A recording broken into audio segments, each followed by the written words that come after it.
চলো আজকে বানাবো সুজির পোলাও। তো প্রথমেই কিন্তু সুজিটাকে ভেজে নিতে হবে শুকনো খোলাতে।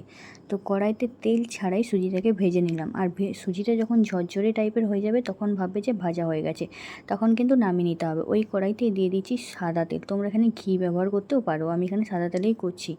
আর এই সাদা তেলের মধ্যে দিয়ে দিলাম কিছু চিনাবাদাম আর সেগুলোকে ভেজে নিলাম। তারপর ওই তেলের মধ্যেই চিনাবাদামগুলোকে তুলে নিয়ে ডুমো ডুমো করে কেটে রাখা আলুগুলো দিয়ে দিলাম।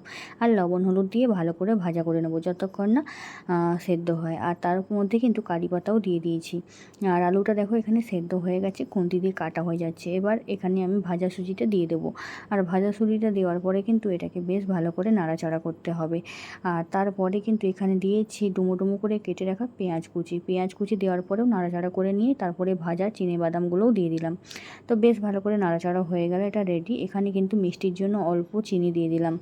তারপর এটাকে আবারও নাড়াচাড়া করে নিলাম। এরপর কিন্তু ওপর থেকে জল এরকম ছড়িয়ে ছড়িয়ে দিতে হবে। বেশি জল দিলে কিন্তু এটা ঝরঝরে হবে না, জড়িয়ে জড়িয়ে যাবে। কিন্তু এরকম করে জল দিলে কিন্তু সুজিটা আর জড়াবে না, ঝরঝরেই থাকবে। ওপর থেকে আরও খানিকটা কারি পাতা দিয়ে দিলাম। এখন দেখো এটা একদম রেডি হয়ে গেছে সুজির পোলাও। দেখো একদমই ঝরঝরে, আর এটা কিন্তু খেতেও দারুণ। তোমরা কিন্তু অবশ্যই বানিয়ে খেও, আর ভালো লাগলে কিন্তু একটা কমেন্টস করে জানিও। আর এই রেসিপিটা কেমন লাগলো অবশ্যই জানিও। ভালো লাগলে লাইক কমেন্ট শেয়ার করে দিও, আর যদি পারো তো সাবস্ক্রাইবও করে নিও। ভালো থেকো, দেখা হচ্ছে নেক্সট ভিডিওতে। টাটা।